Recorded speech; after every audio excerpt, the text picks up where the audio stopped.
संतोष देशमुख यांच्या हत्या प्रकरणातील चर्चेत असलेला आरोपी वाल्मिकी कराड यांच्या निर्णयावर कोर्टाने आज त्यांना पोलीस कोठडी सुनावल्यानंतर वाल्मिकी कराड यांच्या समर्थकांनी परळी येथे मोठा हैदोस घातला। या प्रकरणात बसवर दगडफेक करण्यात आली। तसेच पोलीस स्टेशनसमोर ही निदर्शने आणि आंदोलने करण्यात आली।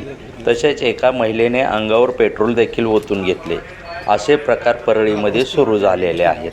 हे वाल्मिकी कराड यांच्या समर्थनात असून असे प्रकार दगडफेकीचे घडल्यानंतर संपूर्ण बस सेवा ही बंद करण्यात येऊन परळी आगारामध्ये सर्व बस लावण्यात आलेले आहे। बसवर काही प्रमाणात दगडफेक झाल्याने बसचे बऱ्याच प्रमाणात नुकसान झालेले आहेत व काचाही फुटल्या आहेत।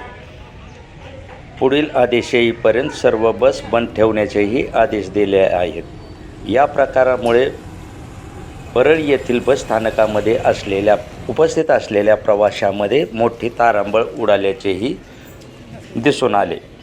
हा प्रकार च्या नाही तर संपूर्ण जनजीवनावरही याचा परिणाम झाल्याचे दिसून येत आहे। मी Appasaheb Shirsate, Zunjar SC37 news Osmanabad news channel संपादक, वार्ताहर सचिन वाघमारे यांच्यासह।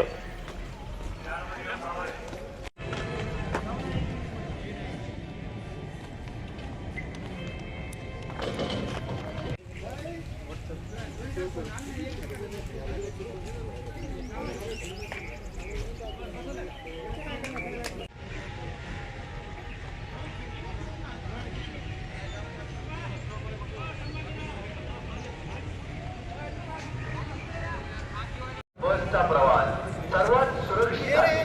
नेहमी राज्य परिवहन बसने प्रवास करून आम्हाला